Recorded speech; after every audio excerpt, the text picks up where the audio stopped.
hablar del aborto. La OMS lo define como la terminación del embarazo antes de las 20 semanas de gestación o con un feto que pesa menos de 500 gramos.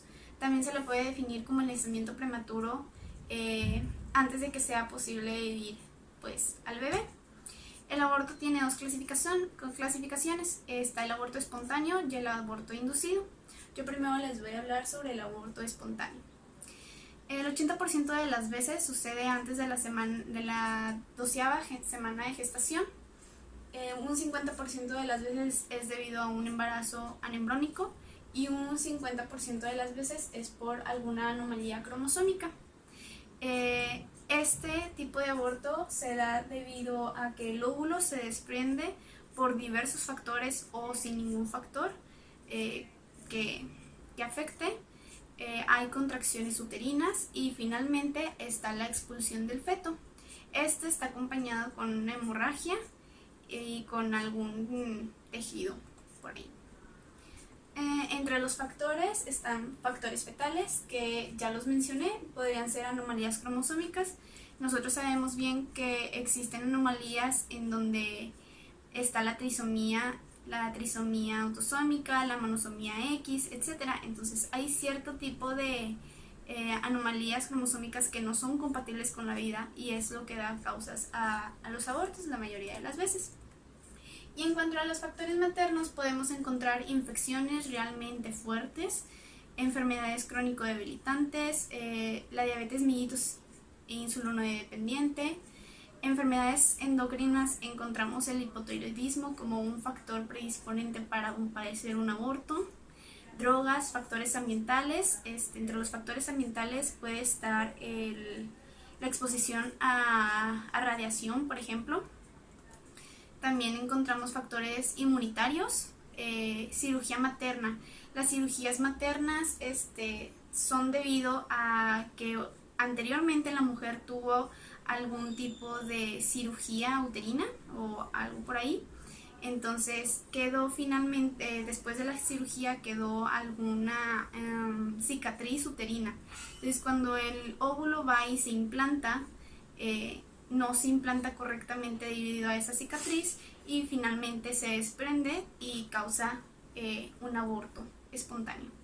Traumatismos pélvicos o abdominales, defectos uterinos, encontramos los leiosomas uterinos, el síndrome de Asherman y pues también se debe tomar en cuenta la insuficiencia cervicouterina. Bueno, el aborto espontáneo tiene su propia clasificación. La amenaza de aborto es un diagnóstico que se sospecha cuando hay una hemorragia vaginal y el orificio cervical permanece cerrado.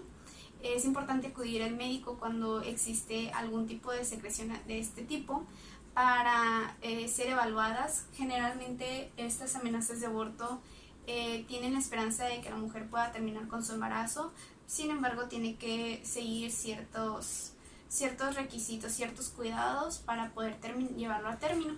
El aborto inevitable, que sucede con una ruptura de membranas, hay salida de líquido amniótico, el orificio cervical sufre una dilatación, por lo que empiezan las contracciones uterinas y finalmente sale el feto. El aborto incompleto sucede cuando el orificio interno del cuello uterino se abre, permitiendo la salida de secreciones de sangre. Sin embargo, el feto y la placenta permanecen dentro del útero o bien salen parcialmente. Y pues es importante llevar a la mujer embarazada a un hospital lo más pronto posible para que el aborto pueda llevarse a término. Está el aborto retenido, que sucede con una muerte fetal en el útero de la mamá, el cual puede permanecer durante días o semanas. Sin embargo, se sospecha cuando no hay un latido fetal en las visitas al ginecólogo. Y el aborto recurrente es cuando una mujer tiene 3 o más abortos seguidos con las características que ya he mencionado anteriormente: 20 semanas o menos de gestación, un peso de 500 gramos del feto, y pues la mayoría de las veces sucede más o menos en la 14ª semana de gestación. Bueno, finalmente les voy a hablar sobre el aborto inducido. El aborto inducido, como su nombre lo dice, es inducido por el personal médico y puede ser mediante una interrupción médica o quirúrgica del embarazo, es así como se define. Y también tiene su clasificación, puede ser terapéutico, electivo, quirúrgico, el cual también se divide en 4, el médico y en el segundo trimestre. El aborto terapéutico es cuando la madre pone en riesgo la vida del niño o bien el niño pone en riesgo la vida de la madre, por lo que se opta por realizarse un aborto. Y pues generalmente es por enfermedades muy avanzadas como el cáncer, alguna descompensación cardíaca, una hipertensión pulmonar fija, o también se puede dar por casos de violaciones. Está el aborto electivo, es decir, que la mujer elige realizarse el aborto. Sin embargo, hay que aclararle que tiene 3 opciones. La primera es continuar con el aborto y continuar con el embarazo y sus riesgos y asumir sus responsabilidades como madre. La segunda opción es continuar con el embarazo, sus riesgos y asumir una responsabilidad para preparar una adopción para el niño.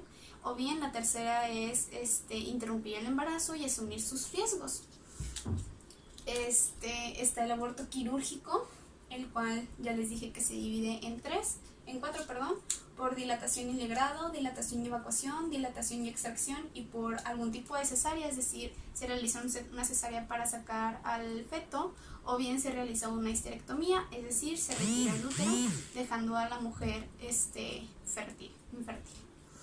La dilatación y el legrado se debe de realizar antes de la 14ª o 15ª semana de gestación y se realiza mediante la aplicación de medicamentos, la cual ayuda a la dilatación del cuello uterino.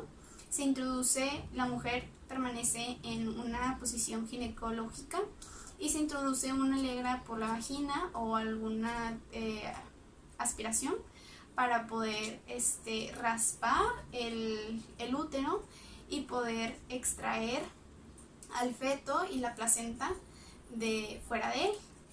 Obviamente va a tener sus complicaciones, entre las cuales puede estar hemorragias, alguna perforación uterina o la extracción incompleta del feto y la placenta provocando infecciones. Es por eso que la mujer se queda internada un par de días para la administración de antibióticos. La dilatación y la evacuación se realiza a partir de la semana número 16 de gestación y pues es igual, se realiza una dilatación del cuello uterino y se extrae al feto utilizando una legra o una aspiración. Y la dilatación y la extracción, este procedimiento también se le denomina como la inducción del parto después de la semana número 20 y de igual manera se realiza una dilatación del cuello uterino y se extrae al feto por medio de la legra o de la aspiración. Está también el aborto médico, que se realiza con medicamentos. Entre estos medicamentos está el misoprostol, la mifepristona y el metotrexato. Se utiliza de diferente manera, puede ser el misoprostol de manera aislada por vía vaginal, puede ser la mifepristona vía oral con misoprostol vía vaginal, o el metotrexato vía intramuscular u oral seguido de misoprostol. La diferencia entre el aborto quirúrgico y el médico es que en el médico generalmente no hay una técnica exacta como tal. No hay una anestesia, no es necesaria una anestesia, es necesario 2 o más consultas para llevar a cabo. Es aceptable durante el primer trimestre, hay una tasa de éxito del 95%. La hemorragia puede ser desde breve hasta abundante. tarda en conciliarse de días a consumarse, perdón, desde días hasta semanas. Debe de haber un seguimiento, después de que se realiza debe de haber un seguimiento para asegurarse de su consumación, y pues la paciente debe de participar en todos los pasos. En cuanto al aborto quirúrgico, es necesario una técnica concreta, puede haber sedación si se desea o no, es necesario solamente una consulta, la paciente solamente va a participar en un paso, hay hemorragia ligera, la tasa de éxito es del 99%, se consuma en ese mismo momento en que se está llevando a cabo, es aceptable durante el primer trimestre y pues no siempre requiere seguimiento. Y por último está el aborto en el segundo trimestre, que es casi similar al quirúrgico y al médico, es decir, se administran dosis altas de oxitocina, una hormona que ayuda a las contracciones uterinas y a la dilatación del cuello uterino, por vía intravenosa, y de misoprostol por vía vaginal, y finalmente sucede la expulsión del feto. Y por último tenemos la anticoncepción después del embarazo. Realmente la ovulación se restablece de 2 a 3 semanas posteriores al embarazo, por lo que es necesario tener un método anticonceptivo concreto, realizarlo, llevarlo a cabo, utilizarlo, y pues no deben impedir con el embarazo del próximo embarazo si es que se desea.